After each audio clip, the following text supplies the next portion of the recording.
You know, we're in the midst of the holiday season, and we want you to enjoy family and friends and the spirit of the season, but we want you to do it responsibly.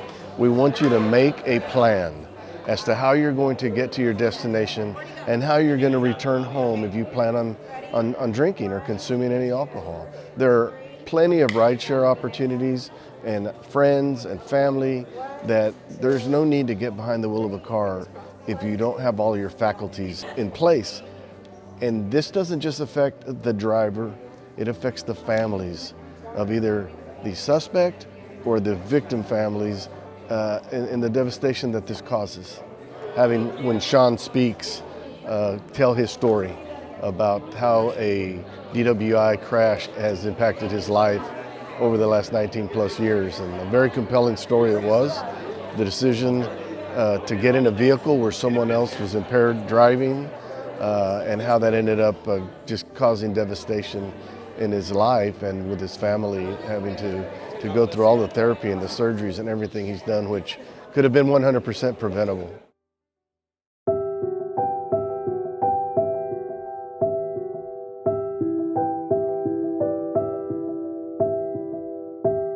Definitely is educational for people as far as getting behind that wheel impaired.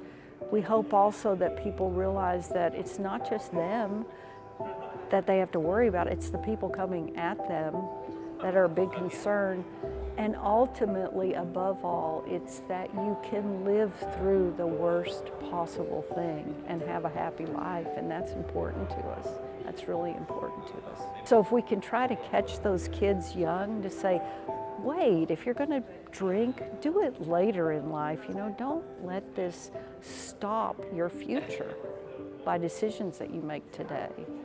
We don't want this to happen to anybody else. If it just touches one life and makes them change their behavior or change their decision that night, then we've accomplished something, and that's why we do it.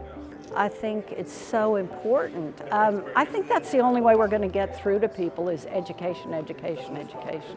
So I'm really impressed, honestly. We've traveled all over the state, and it's nice to see this coordinated effort by the community, by the police chief and their officers.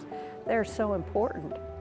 You know, they come across the results of these crashes, so it's really it's a great opportunity.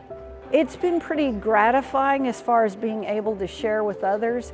It really is hard, though, as a mom, to see your child. That's not the life I brought him into. You know, it's not what I planned, not what he planned. And so sometimes, every now and then, I catch myself mourning what could have been.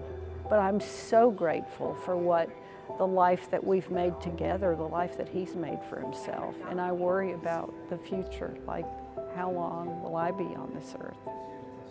I used to pray, honestly, in the beginning that if I could just live 1 second longer than him.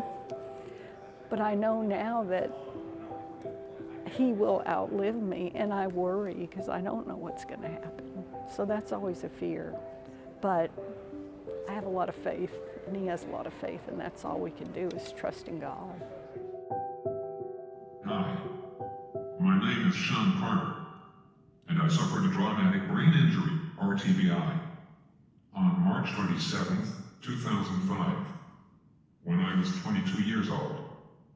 I walk by using a big walker. I can't talk. I was also transfused with 22 units of blood.